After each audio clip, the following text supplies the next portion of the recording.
Bhupesh, your teacher, reached out to me to ask me to teach you about how to get a job using social media. First, I really want to go over how important it is not to use the same way of applying for a job as you would the past 10, 20 years. The rules have changed. Right now, the economy is really bad, obviously. There's 3.3 job seekers for each available job right now, and to get a job after college, the growth rate is only 1.3%. So it's extremely competitive, and you need to figure out how to stand out and make a name for yourself. And the problem is, most people will apply to jobs online, on job boards such as CareerBuilder and Monster.com, or on corporate websites. People fail to use their network and to use the online world as a channel to build a powerful network and then to produce content in order to attract others, recruiters. So today I want to go over 7 tips that are really going to change your life and how you go about applying for jobs and getting the job of your dreams or making it. Number 1, you want to conduct a people search. So you used to just applying for jobs. You see an open rec online and you'll just submit your resume to it and possibly a cover letter. Now, when your resume goes through in that direction, it gets lost into a black hole.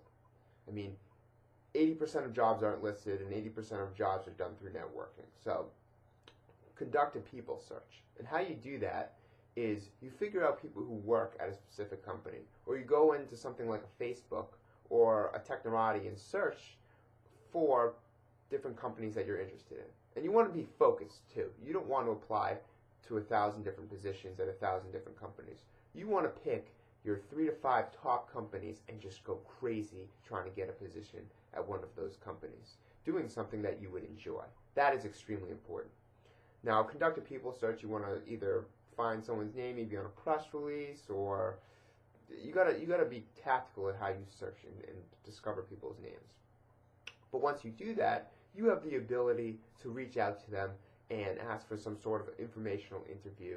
Or if you have a blog or something to promote, you can definitely send that to them. But you don't want to be overly aggressive. You don't want to force anything on them because, remember, it's a bad economy. They're used to getting thousands of emails saying, do you have a job opening? So you want to find the right person, someone that you would actually genuinely be interested in, because that's really how networking is conducted.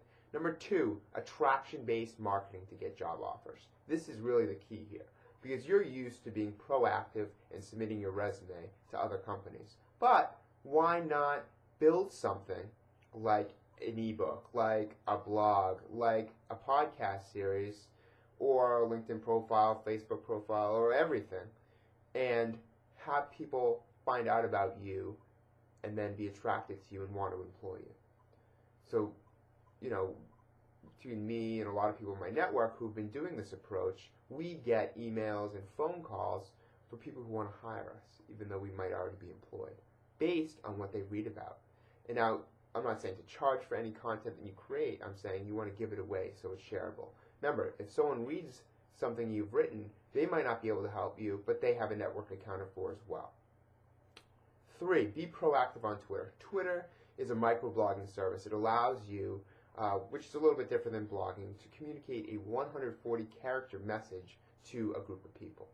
Now, as you build up your following, as you follow more and more people, and use Twitter to send these people messages, maybe tips, or directing them to resources, or allowing them to get to know you better, what ends up happening is you develop a network. And when you do need a job, if you say in a tweet, hey, I'm graduating so-and-so college soon, I'm interested in this area, does anyone have anything? The chances that someone will come back and help you are much greater as long as you develop it over time. The next piece of advice is on LinkedIn. LinkedIn is being searched through every single day by thousands of recruiters. And the key here is that there's 30 million people on LinkedIn, and a lot of executives and hiring managers and recruiters are on LinkedIn already searching for people just like you. So again, attraction-based marketing, being able to craft a profile that best represents you is extremely important on LinkedIn. The next thing, and this is very innovative, and it does cost money, you can advertise your brand on AdWords using AdWords or Facebook social ads. And Facebook social ads and AdWords, they're both very targeted. So you can position yourself as someone who's extremely qualified for a position. So for instance, if I Google, top tech programmer for JavaScript, and you pay for ads on the right-hand side, you might get a click, and that might be a job opportunity, which is worth the investment. And that's just one example. So you can do other ways in order to get your name across. Construct a video resume is another tip I have for you. A video, just like what we're doing right here, is a way for you to interact and be more personable with your audience or with possible recruiters who might be looking for you. So there's over 1,000 video resumes currently on YouTube, and there's no reason why you can't do it as long as you're extroverted and outgoing. I mean, you have to be the right type of person. Otherwise, stick to writing. So know who you are before you do something like this. But for a video resume, you want to describe who you are, what you do, what you're interested in, and wrap it into something that's no more than a minute.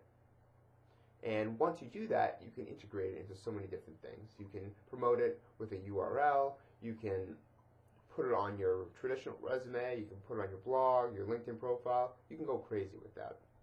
Next thing is you need to subscribe to blogs, because blogs, at least the bigger ones like a pro blogger, they have their own job boards, and they're all very targeted. So if you're interested in the content of a blog and they have a job board, it only makes sense for you to maybe subscribe to their job board or subscribe to the blog and see what jobs are currently open, because it's very targeted to you.